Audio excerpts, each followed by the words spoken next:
देवियों की ओर से श्रीमती पांडे देवी जी आप आए, पुष्प पुष्प द्वारा स्वामी जी का स्वागत करें।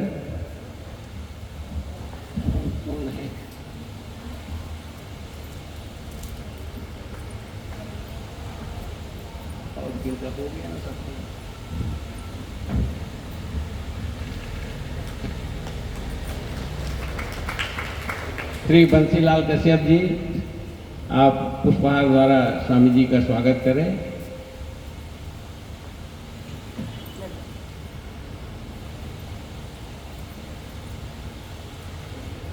श्रीमती गायत्री देवी सराफ जी पुष्पगुच्छ द्वारा स्वामी जी का स्वागत करें।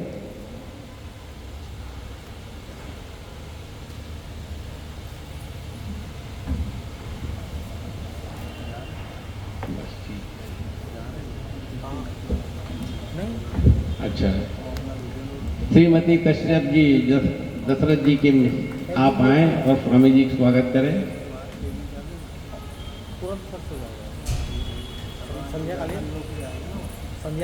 बस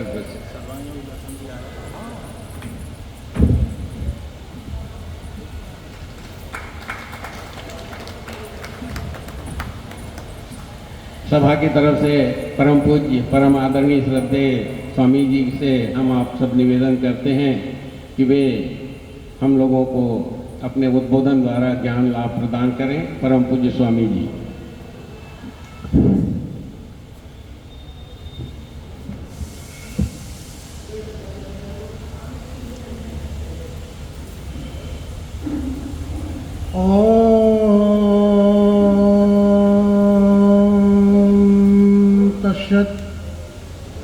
यस्मात् जातं जगत्सर्वं यस्मिन्नेव प्लीयते येन इदं धावते चैव तस्मै परमात्मने नमः। सर्वेषां नित्यं सर्वभूतहिते रतः कर्मणा मनसा वाचा तस्मै धर्मात्मने नमः। वसुदेवसुतं देवं कंसचाणूरमर्दनं देवकी परमानन्दं कृष्णं वन्दे जगद्गुरुं चक्षुषा चैव दिव्येन योगमाविष्करोति यः विश्रुतं विश्वरूपं च तस्मै बुद्धात्मने नमः। ॐ पार्थाप्रतिबोधिता भगवता नारायणेन स्वयं व्यासेन ग्रथितां पुराणमुनिना मध्ये महाभारतम् अजयतामृतवर्षिणी भगवती अष्टादशाध्यायिनी अमृतं मनुषं ददामि भगवद्गीते भवदेशे। परम मंगलमय विश्वरूप परमात्मा एवं परमात्मा स्वरूप तत्वदर्शी सदगुरु के चरणों में सादर नमन करते हुए केंद्रीय अध्यात्म विज्ञानशाला ओंकारेश्वर जिला खंडवा मध्य प्रदेश, जो कि चतुर्युग मालिका के 9वें अवतार नारायण भगवान श्री मायन चैतन्य जी द्वारा स्वधर्म के अनुसार आत्म शांति और विश्व शांति हेतु संस्थापित है, जिसके अंतर्गत संचालित उत्तेंद्र महानगर बिलासपुर छत्तीसगढ़ में त्रिदिवसीय वार्षिक ब्रह्म सत्व सम्मेलन या ज्ञान विज्ञान यज्ञ के आज दूसरे दिवस के सायंकालीन सत्र में उपस्थित सभी प्रिय भिन्नात्म स्वरूप सज्जनों एवं शक्ति स्वरूपा देवी, आज प्रातःकाल से सामूहिक सर्वांग पाठ सत्र के पश्चात द्वितीय सत्र में और ये तृतीय सत्र में भी आदरणीय महानुभावों के माध्यम से वह विश्व रूप दर्शन जो प्रधान विषय है, मूल विषय वस्तु मात्र का है, तो माध्यम कोई भी हो सकते हैं, लेकिन जो कल प्रारंभिक प्रबोधन काल में जिसकी विषय वस्तु के रूप में प्रारंभिक भूमिका स्वरूप विचार रखे गए थे और कहा भी गया था कि कल आप निश्चित रूप से पधारें, वह विश्व रूप दर्शन की प्रक्रिया क्या है जो सनातन से अनादिकाल से सभी के द्वारा आविष्कृत की जाती रही है और उसी के माध्यम से ही यह विश्व का रूपी विश्व रूप परमात्मा है, ऐसा जाना देखा जाता रहा है और आगे भी जिसके द्वारा ही जाना देखा जाता रहेगा वह प्रक्रिया यही है जो अभी प्रातःकाल भी आपने सुना होगा, जो रहे होंगे समझा भी होगा।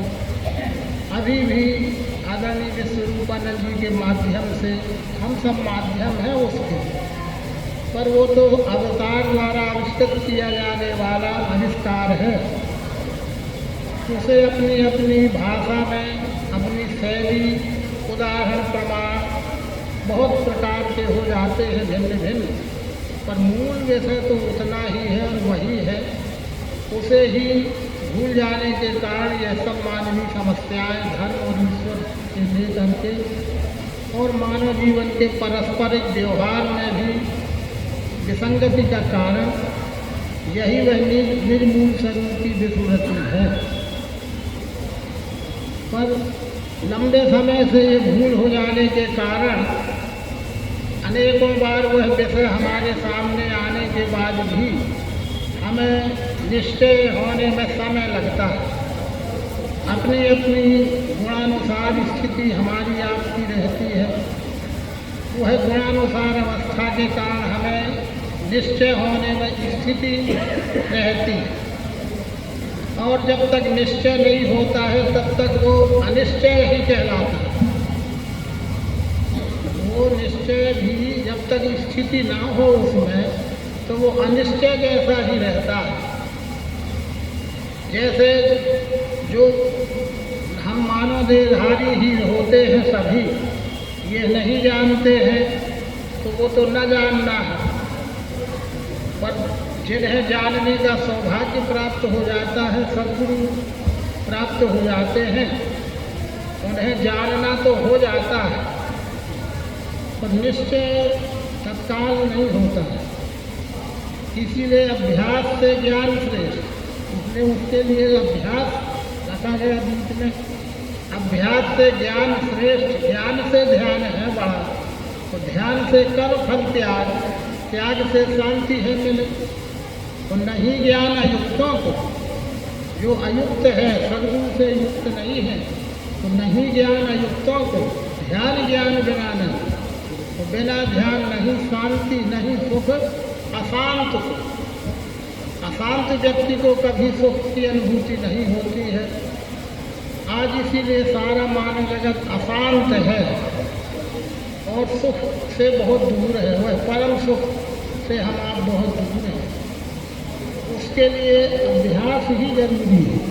अभ्यास से ज्ञान श्रेष्ठ। अभ्यास तो हर बात की सफलता का साधन अभ्यास है, पर अभ्यास किया किसका जाएगा? जो हमें हासिल होगा उसी का अभ्यास होगा।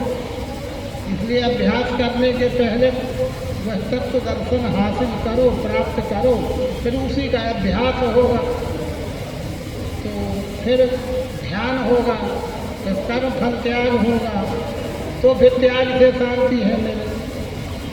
ये सब एक दूसरे से जुड़ी हुई विषय वस्तु है। तो जो अपने बैनर के हिसाब से भी, पंपलेट के हिसाब से भी हम आप लिखते हैं गीता ज्ञान विज्ञान यज्ञ। तो ज्ञान विज्ञान आस्तिक, अज्ञान का तो वहाँ कोई विषय नहीं है, इसलिए उसको नहीं लिया गया है। ज्ञान यानी संपूर्ण परोक्ष ज्ञान, शब्द ज्ञान और परोक्ष ज्ञान सहित सब वो ज्ञान के अंतर्गत आ जाता है। सभी प्रकार का ज्ञान वो ज्ञान के अंतर्गत आ जाता है। जैसे आज जनरल नॉलेज कहते हैं, जी के जनरल नॉलेज, सब क्षेत्र का ज्ञान, वो जनरल नॉलेज के रूप में है। जानकारी के रूप में हमको बहुत कुछ है, पर उसका विज्ञान यानी अनुभव, उसका अनुभव भी हमें सबका नहीं होता है। किसी क्षेत्र का हमें अनुभव रहता है और जानकारी के रूप में हमें सभी क्षेत्र की जानकारी रहती है, पर विज्ञान नाम अनुभव का है और आस्तिक के नाम आचरण की निष्ठा का है। इसलिए ज्ञान विज्ञान आस्तिक का मतलब ही निश्चय में अचल स्थिति है। जब तक जीव निश्चय में अचल स्थिति को प्राप्त नहीं करता है तब तक वो अनिश्चय जैसी अवस्था में रहता है। ये भी सही है, वो भी सही है, यहाँ भी वहाँ भी कुछ ना कुछ वो डोलायमान अवस्था बनी ही रहती है। और आचरण की निष्ठा पूरी तरह से व्यवहार में कार्य में नहीं रहती है।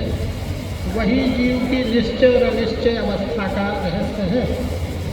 इसलिए भगवान से पूछा कि ईश्वर कहाँ रहता है, तो हम आप सब सामान्य भक्त भी कह देंगे कि सब में रहता है, सभी कह देंगे कि ईश्वर सब में रहता है। पर वही प्रश्न भगवान से भी संदर्भानुसार किया गया कि ईश्वर कहाँ रहता है, तो भगवान का अलग उत्तर है। वो कहते कि निश्चय में रहता है, निश्चय में रहता है। वो तो सब में है, सब जगह है ही, लेकिन निश्चय किसको कितना है उसका, जितना जिसको निश्चय है उतना ही है उसके लिए, निश्चय में रहता है। इसलिए महत्व निश्चय होने का है। और निश्चय होने के लिए श्रेणी बाई श्रेणी बनाई गई है। पहले श्रवण ही होगा, फिर मनन होगा, फिर निधिध्यास होगा, फिर निश्चय होगा। उस निश्चय को ही साक्षात्कार शब्द अध्यात्म में दिया गया है, पर वो निश्चय का ही पर्यायवाची शब्द है।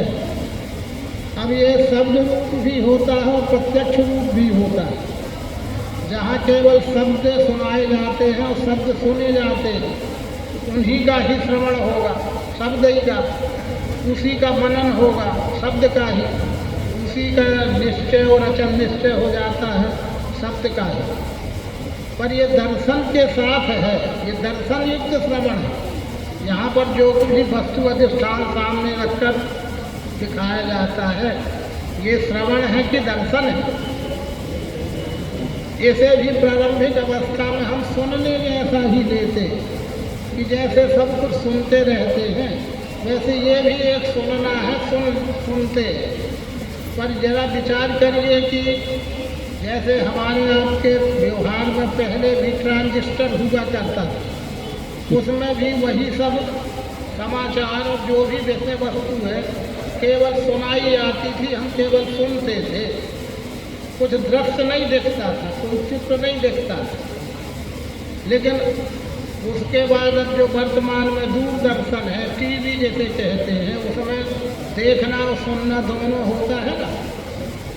जहाँ का समाचार दिखाया जा रहा है, सुनाया जा रहा है, और साथ में वहाँ का दृश्य भी दिखाया जा रहा है। इसी प्रकार से ये दर्शन युक्त श्रवण है। देखते हुए सुनाया जा रहा है, सुनते हुए देखा जा रहा है। सुनते हुए दिख रहा है कि नहीं दिख रहा है, जो यहाँ प्रयोग कराया जाता है, केवल सुनाया जाता है। अब आपको विचार करना है फर्क का। सारे संसार में धर्म ईश्वर नाम पर केवल श्रवण जन्म जो भी हो रहा है, वो श्रवण जन्म ज्ञान है, सुनाया जा रहा है, मात्र सुना जा रहा है। पर यहाँ दिखाते हुए सुनाया जा रहा है ना। अगर सुनाया सुनना भी शब्द लगाओ तो दिखाते हुए सुनाया जा रहा है, तो सुनने वाले को सुनते हुए दिख भी रहा है। ये दर्शन युक्त श्रवण जब होगा तो फिर मनन भी दर्शन युक्त होगा, तो फिर निधिध्यास यानी निश्चय भी दर्शन युक्त होगा, और अचल निश्चय भी उसी का हो जाएगा जो देखा है। ये अंतर है। पर इसके लिए शास्त्र प्रमाण देता है कि तीन बातें जहाँ एक साथ मेल खाएं, जानो वो अंतिम सत्य है। निज धी हमारी बुद्धि को भी वो जचना चाहिए, क्योंकि वो अंश रूप से सब में उसी की बुद्धि का ही तो प्रकाश सब में है। तो हमारी बुद्धि को ही कोई चीज़ यदि नहीं जचती है तो फिर वो पहली स्थिति में ही प्रथम दृष्टया ही वो सच नहीं है। और जब हमारी ही दृष्टि को जचती है जो प्रथम दृष्टया तो वो सच है। तो निज धी, जैसे कहा जाए कि ये चांदी का राज है, क्योंकि सफ़ेद है, केवल सफ़ेद चमकदार, हर सफ़ेद चमकदार चीज़ धातु की दृष्टि से चांदी नहीं होती। अब मैं ऊंचे आसन पर बैठने वाले हूँ और कहूँ कि ये चांदी का राज है, समझो इसको, तो भी आपको जचेगा क्या? नहीं। पर आज हो तो यही रहा। बड़े बड़े जो कह रहे हैं तो हम भाई जब बड़े ही कह रहे हैं तो होगी होगी। अरे कुछ अपनी बुद्धि भी तो लगाओ, क्योंकि हमारे में जो बुद्धि है वो भी तो उसी का है। तो जब हम प्रथम दृष्टया ही हम समझ गए नहीं, कोई कहे ये चांदी तो नहीं है, तो ये हो गई निज बुद्धि, निज धी। और गुरु कृपा, गुरु कृपा यानी प्रैक्टिकल में भी, अनुभव में भी, प्रयोग में भी देखा दिखाया जाए, वो गुरु कृपा है। केवल हाथ हिलाना गुरु कृपा नहीं कही गई। और वेद वचन यानी पूर्व के तत्वदर्शी संतों, महर्षियों और अवतारी महापुरुषों के वाक्यों से भी आप्त प्रमाण के रूप में जिन्हें आप्त कहते हैं, उससे भी मेल होता हो। तो इस तरह से यह जो सर्वांग योग की प्रक्रिया है, यद्यपि यह तो अपने आप में स्वयं पूर्ण है, वह अन्य किसी विषय वस्तु पर आधारित नहीं है, किंतु सर्वांग योग समन्वित तो हम बाद में होते हैं। उसके पहले हम इन्हीं बात में से किसी न किसी विषय में हमारी बुद्धि उलझी रहती है, इसलिए उसका भी प्रमाण दिया जाता है समझदारी को बढ़ाने के लिए। तो मानव जगत में धर्म ग्रंथ के रूप में मानव मात्र का धर्म ग्रंथ यदि कहा जाए तो उसमें कोई अतिशयोक्ति नहीं है। श्रीमद् भगवद गीता मानव मात्र का धर्म ग्रंथ है। हम उसे मानव मात्र का धर्म ग्रंथ इसलिए कहते हैं कि उसमें जो सिद्धांत रखा गया है वह सार्वकालिक है, सार्वदेशिक है। कहीं भी मनुष्य नाम का जो प्राणी है, जीव है, उसको भी वो समान रूप से लागू होता है। इसलिए सार्वदेशिक भी है, सार्वजनिक भी है, सार्वभौमिक भी है। यह बात अलग है कि यद्यपि कोई उसको मानते हैं, कोई नहीं मानते, कि मानना न मानना ये जीव का स्वभाव है, पर सिद्धांत तो सार्वजनिक होता है, सार्वकालिक होता है। इसलिए अष्टम अवतार भगवान श्री कृष्ण जी के द्वारा जो प्रबोधन किया गया है अर्जुन के माध्यम से, वह सिद्धांत है।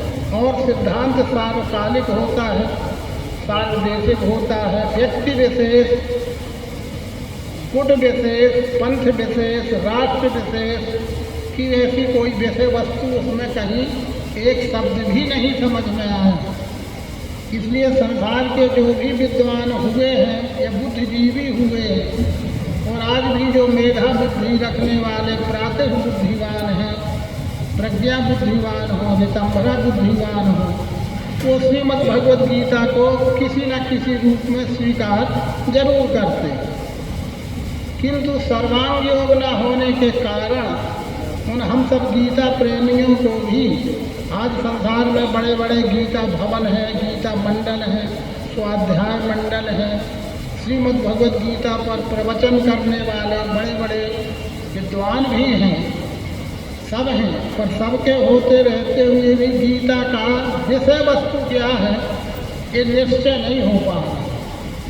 कोई कहता है गीता ज्ञान प्रधान है, तो उससे संबंधित श्लोक वो देते हैं प्रमाण के लिए, हैं वो गीता ही के श्लोक है।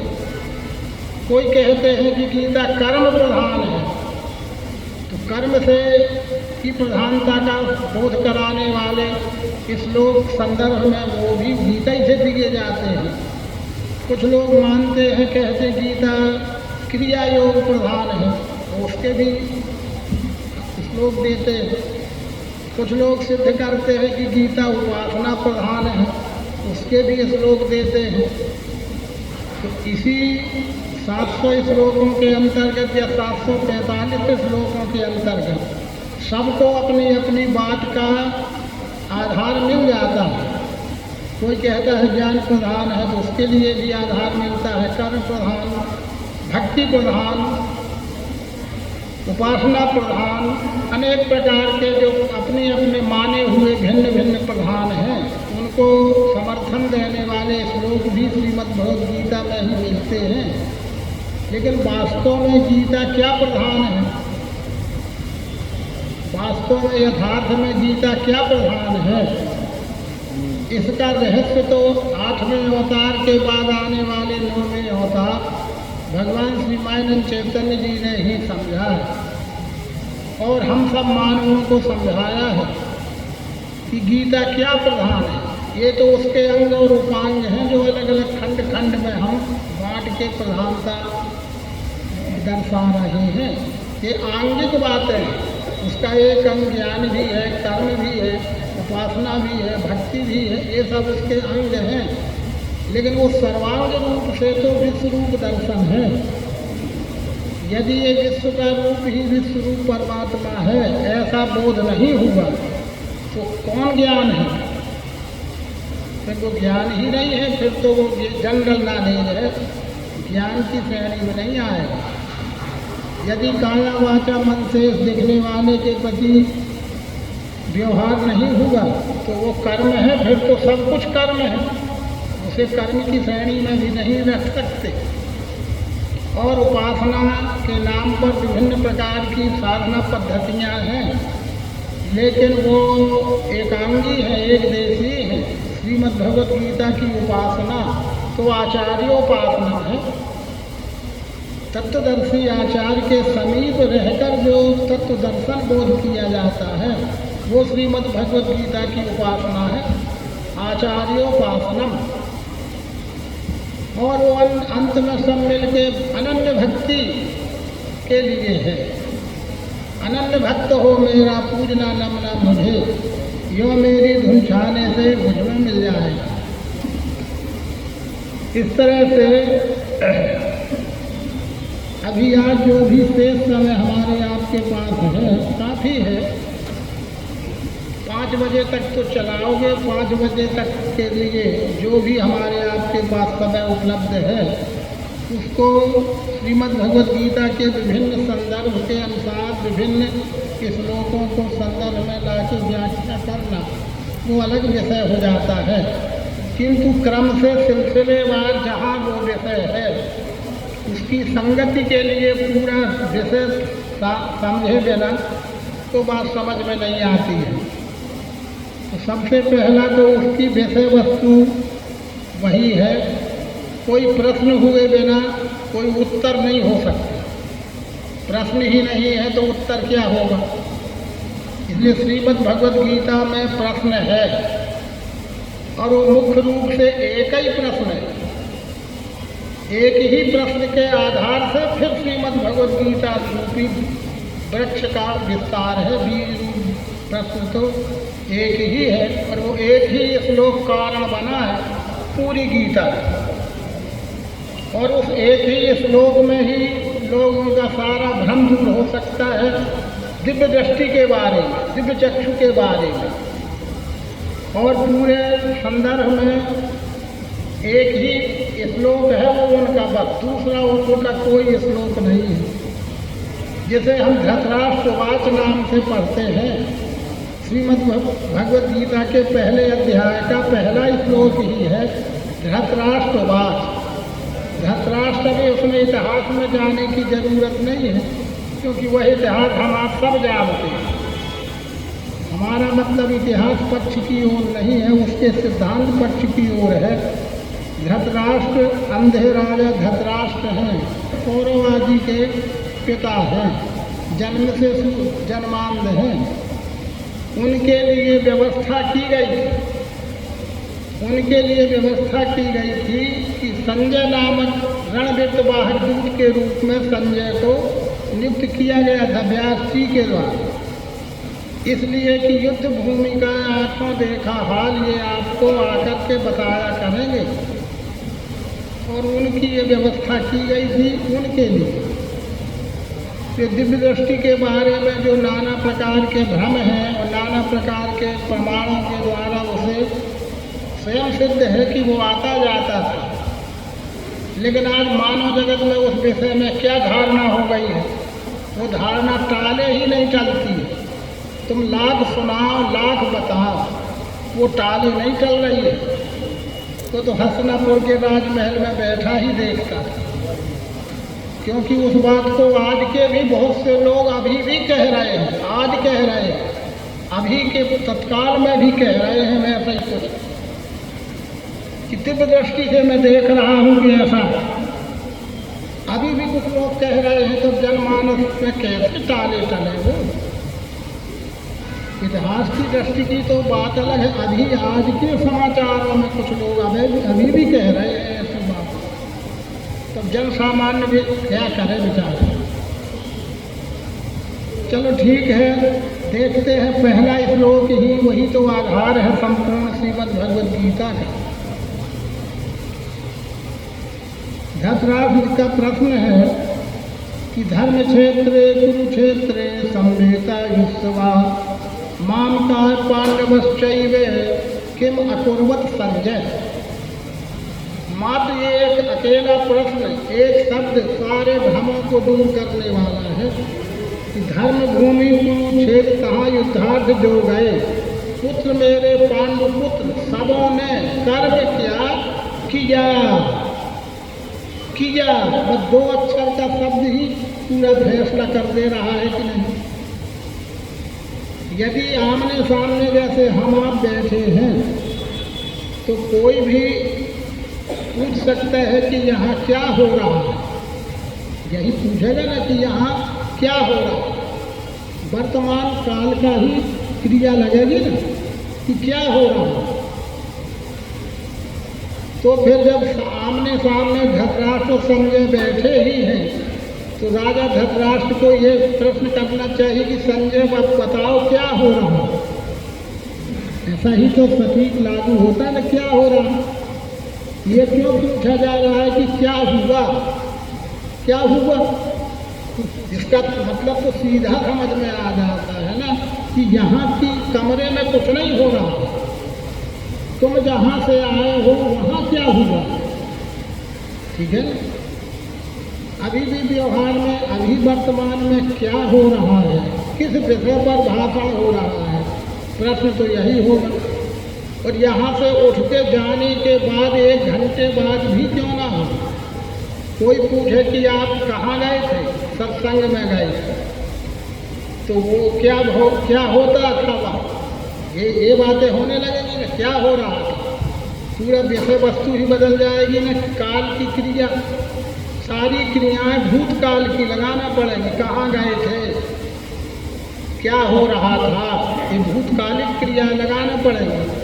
और अभी तत्काल में क्या हो रहा है, किस विषय में भाषण हो रहा है, ये वर्तमान काल की क्रिया ही लग रही है। तो जब राजा धृतराष्ट्र ये पूछ रहे हैं कि क्या हुआ, इसका क्या मतलब है कि कमरे में कुछ नहीं हो रहा है ना भाई। तो अब कहाँ दिव्य दृष्टि का वो अर्थ साबित होता है, कहाँ वो बात हो रही है कि संजय कमरे में बैठ के, हस्तिनापुर में बैठ के कुरुक्षेत्र का हाल देख रहा था। ऐतिहासिक तथ्य का यह है शायद जो इसमें रखी गई है,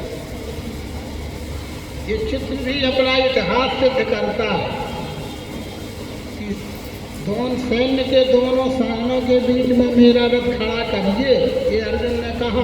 आगे ही थी तो ठीक है, कृष्ण जी ने रथ आगे बढ़ा दिया। क्या करोगे, जब तक मैं देखूंगा कि किससे क्या लड़ना है, उन्हें मैं देखूंगा, समझूंगा, परखूंगा।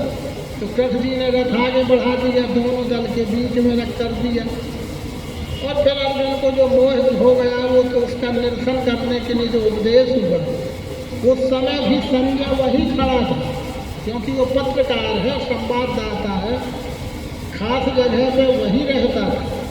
बाकी उसने और अपने लोग लगाए थे तो अन्य अन्य जगह वो रहते थे। समाचार इकट्ठा करके संजय के पास पहुंचता था, फिर वो एक महारथी के पराभव होने के बाद आता था और राजा धर्मराज को सुनाता था।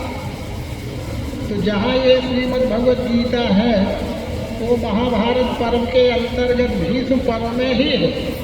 भीष्म का पराभव होने के बाद ही 10वें दिन वो आया था और राजा धृतराष्ट्र ने आते ही ये पूछ लिया था कि धर्म भूमि कुरुक्षेत्र तथा युद्धार्थ जो गए पुत्र मेरे पांडु पुत्र सबों ने कर्म क्या किया, क्या हुआ, क्या किया, मुझे सुनाओ। तो ठीक है, फिर दुर्योधन ने कि वो संजय ने वो सब आँखों देखा हुआ जो भी समाचार भी संकलित किया था वो सब विस्तार से सुना और उसी का विस्तार पहले अध्याय के रूप में बाद में महामुनि व्यास जी के द्वारा पुस्तक के रूप में लिखा गया। और दोनों दलों के बीच में अर्जुन ने अपना रथ तो खड़ा करा लिया। रथ खड़ा हो जाने के बाद फिर उसने जो कुछ भी देखा, समझा और उसकी मना स्थिति जो हो गई वही श्रीमद् भगवद गीता के उद्भव का कारण बन गई। यदि अर्जुन की हो सकता है ये मना स्थिति ना होती, ऐसे प्रश्न ही न खड़ा करता और अपने स्वकर्म रूपी युद्ध से यदि परांगमुख ना होता तो गीता का भी उद्भव ना होता। पर अर्जुन को सबसे पहले मोह हुआ। मोह देखने के बाद देखा, दृश्य को देखा, देख तो पहले से रहा था, लेकिन इस वजह समय देखने पर अर्जुन को मोह हो गया। मोह माने मोह के संदर्भानुसार अलग अलग अर्थ होते हैं। मोह माने भ्रम भी होता, मोह माने अपनेपन की आसक्ति भी होती है। मोह भाई ये घड़ी मेरी है, गुम ना जाए, गुम गई तो मैं कई दिन तक फिर उसी विचार में खोया रहता हूँ। अपनेपन की आसक्ति हो गई है ना, इसलिए यहाँ पर अर्जुन को जो मोह हुआ है वो अपना माना हुआ जो अपना है। यद्यपि वो वस्तु अपनी नहीं होती, यद्यपि वह वस्तु अपनी मेरी नहीं है, पर मुझे कुछ दिन का संग हो जाने के कारण, कुछ दिन का साथ हो जाने के कारण मानवीय मन में एक जो अपनेपन की भावना आ जाती है वह केवल मोह है। पर उसमें आसक्ति हो जाती तो ममता है, और जब अति आसक्ति हो जाती है तो तृष्णा है। इसलिए मोह, ममता और तृष्णा शब्द तो तीन हैं, अपन जनरल व्यवहार में एक ही में उनका उपयोग कर लेते हैं, वो अलग बात है, लेकिन सिद्धांत दृष्टि से थोड़ी थोड़ी इतने अंतर है। अर्जुन को उस समय वो सब अपनापन दिखने लगा, अपने ही हैं ये सब। ये अपनेपन की भावना की आसक्ति का भाव मोह हो गया, उसमें ममता भी हो गई, अति आसक्ति की तृष्णा भी हो गई। तो पहला कारण तो अर्जुन को भ्रमित होने का मोह हुआ। फिर आगे और अपनी बात जो अर्जुन कहता है जिसके कारण गीता का उद्भव होगा, माध्यम कौरव पक्ष बन रहा है, गुरु पक्ष बन रहा है, भीष्म जी बन रहे हैं, वो सब बन रहे हैं माध्यम तो अर्जुन के लिए। लेकिन दूसरी बात अर्जुन की ने जो खास बात कृष्ण जी के सामने रखी कि बद से आता टाइम के लगेगा पाप ही हमें। मोह तो हुआ सो हुआ, अब ये दूसरा एक तरह से सिद्धांत निरूपित करता है अर्जुन। अर्जुन का यद्यपि वो स्वमत है, खुद के विचार हैं, व्यक्तिगत विचार है अर्जुन का, लेकिन वो ऐसी भाषा में प्रस्तुतिकरण करता है कि वो जैसे सार्वजनिक सिद्धांत हो। और अगर वैसा मान लिया गया होता श्री कृष्ण जी द्वारा तो हो सकता है वो संसार का सार्वजनिक सिद्धांत बन जाता। वो दूसरा बात जो अर्जुन गंभीर बात करता है उसका वो व्यक्तिगत था, लेकिन अपने व्यक्तिगत विचारों को वो थोप रहा है संसार के ऊपर। वो दूसरा विचार है कि बद से आता तान के लगेगा पाप ही हमें। अर्जुन स्वीकार करता है कि यह पक्ष आतताई है। आतताई किसे कहते? आग लगाना, जहर देना, धन हरण करना, पर स्त्री हरण करना, पर निंदा में रत रहना, ये 6 लक्षण जिस मनुष्य में होते हैं वो उसको आतताई कहा जाता है। तो दुर्योधन में तो ये सब लक्षण पूरे पूरे थे और उसका उपयोग उसने इनके लिए किया भी। लाखा महल में आग लगाई गई, भोजन में जहर भी दिया गया, देश निकाला भी किया गया, राज्य तो हड़प कर ही रहा है, पूरे राज्य को हड़प कर ही रहा है और द्रौपदी का भी हरण करना चाहता है। क्या बाकी बचा आतताई होने में? पर अर्जुन ये सिद्धांत निरूपित कर रहा है कि बद से आतताई के लगेगा पाप ही हमें। आतताई भले है लेकिन यदि बद होगा तो हमें पाप लगेगा। सोचो, खूब खूब दिमाग लगाओ, खूब भी लगाओ, जितनी जिसमें हमारे आप में अकल हो लगा। यदि ये सार्वजनिक सिद्धांत हो जाएगा तो समाज व्यवस्था का क्या होगा? धर्म की व्यवस्था कैसे चलेगी? परिवार कैसे चलेंगे? और दुनिया ही कैसे चलेगी कि आतताई को मारने में पाप लगेगा? तो क्या कोई भी देश की सरकार चल पाएगी?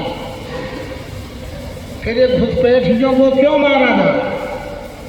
कि आतंकवादियों को क्यों न घुसने दिया जाए? कुंभ में इतना बड़ा समागम, उसकी सुरक्षा व्यवस्था जल थल नभ तीनों से करने की क्या जरूरत है? आतताई ही मारे जाएंगे ना। तो फिर आतताई को मारने में पाप लगेगा? लगेगा। तो फिर ऐसे ही गीता का उदय नहीं हो गया है, ऐसे ही नहीं गीता का उद्भव हो गया है। अर्जुन की अपनी व्यक्तिगत बातें थी जो थी वो तो किनारे हो गई, लेकिन अब वो तो सिद्धांतिक बातें कर रहा है, अपने स्वमत को सबके साथ जोड़ रहा है। तेरी होगी कोई समस्या, व्यक्तिगत होगी, तू छोड़ दे, कुछ भी कर दे, वो तेरा मामला है, लेकिन तू सिद्धांत निरूपित कर रहा है कि बद से आता तान के लगेगा पाप ही हमें भी जोड़ रहा है। माने मेरे को भर नहीं, आपको भी लगेगा। आप प्रेरित करने वाले हो इनको मारने के लिए। ये कहता कि आप, मैं और तुम दोनों, हमें माने आप भी शामिल हो। ये बात महत्व की है कि आतताइयों को मारने से पाप लगेगा।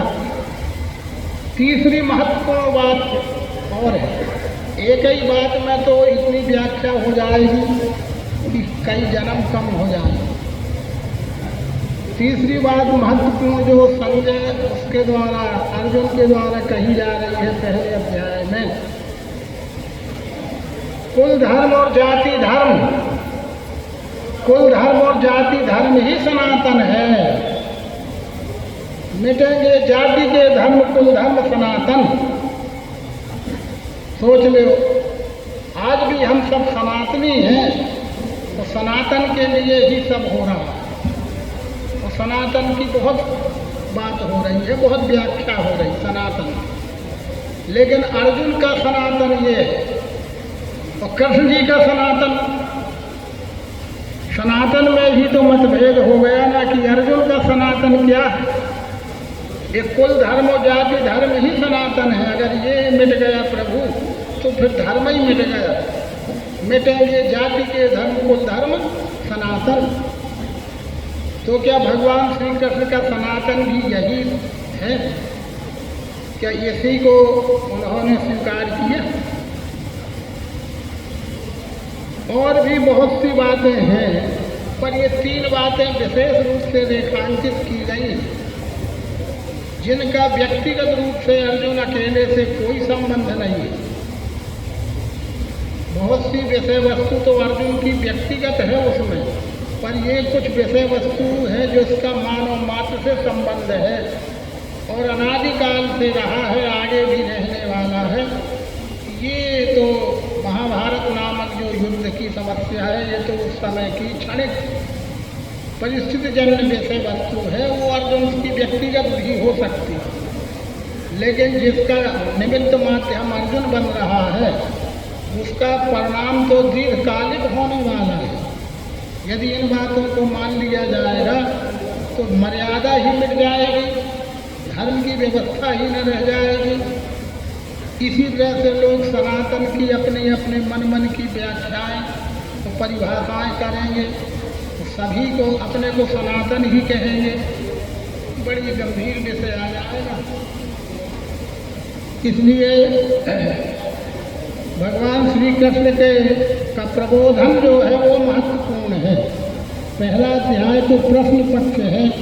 यदि प्रश्न पक्ष ही नहीं होता, पर प्रश्न पक्ष स्वयं इतना मजबूत है कि भगवान श्री कृष्ण को बाध्य होकर के उनका जवाब देना पड़ा, उत्तर देना पड़ा और सार्थक उपदेश करना पड़ा। उसे ही उपदेश कहते हैं।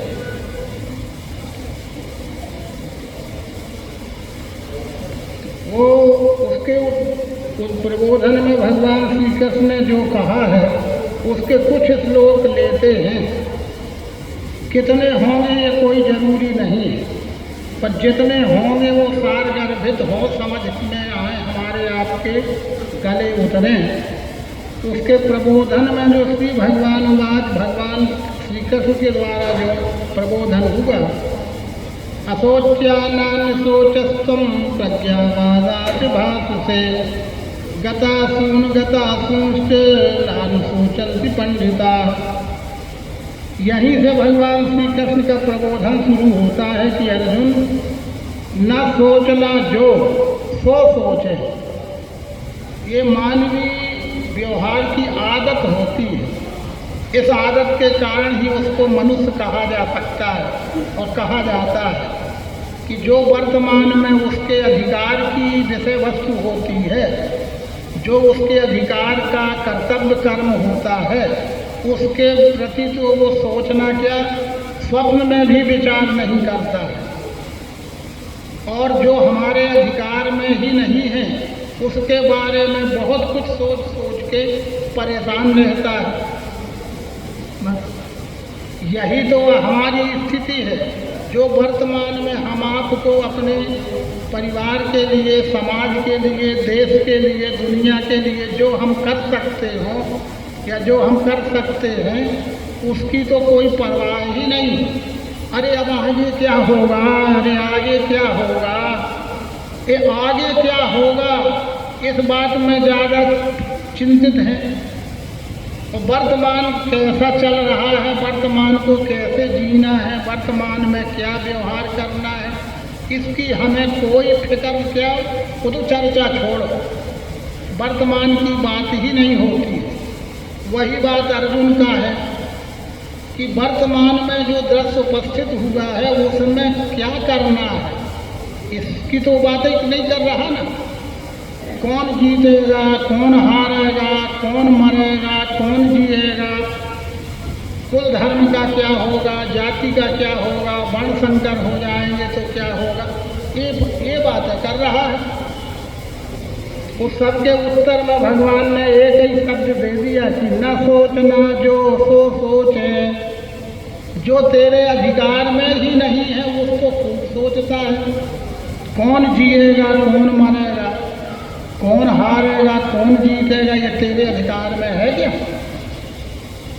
तो जो तेरे अधिकार में ही नहीं है उसके बारे में तो तू बहुत चिंता कर रहा है। न सोचना जो सो सोचे और शब्दों में ज्ञान गा रहा। ये बात पहले ही कह दी है कृष्ण जी ने। प्रज्ञावादांश भाषते, ये प्रज्ञावाद है। चाहिए चाहिए अपेक्षावाद, अपेक्षावाद प्रज्ञावाद सुनने में बड़ा प्रिय लगता है। वाह वाह क्या अच्छी बात कही जा रही है, वाह वाह क्या अच्छी बात कही जा रही है। तालियां बटोरी जा सकती हैं उससे, वाहवाही ली जा सकती है उससे, लेकिन परिणाम उसका सकारात्मक नहीं आएगा। इसलिए न सोचना जो सो सोचे, शब्दों में ज्ञान गा रहा। जीवितों की मरे उनकी, ज्ञानी चिंता करे नहीं। अब भगवान कृष्ण है, 8वें अवतार हैं, उनकी भी बात क्यों नहीं समझते हो? उनकी बात क्यों नहीं समझाई जाती है? भगवान कृष्ण कहते हैं कि जीवितों की मरे उनकी, ज्ञानी चिंता नहीं करता। तेरी भाषा से लगता है कि तू ज्ञानी है, तू ज्ञानी की भाषा बोल रहा है, लेकिन ज्ञानी का आचरण नहीं है तुझमें। अगर तू आचरण में ज्ञानी होता तो ये भविष्यवाद ना बताता। जो ज़्यादा भविष्यवाद बोलते हैं जानो वो बिल्कुल ज्ञानी नहीं है। ज्ञानी तो वो है जो वर्तमान को जीता है, जो वर्तमान में क्या किया जा सकता है उसके बारे में चिंतन करता है, वो ज्ञानी है।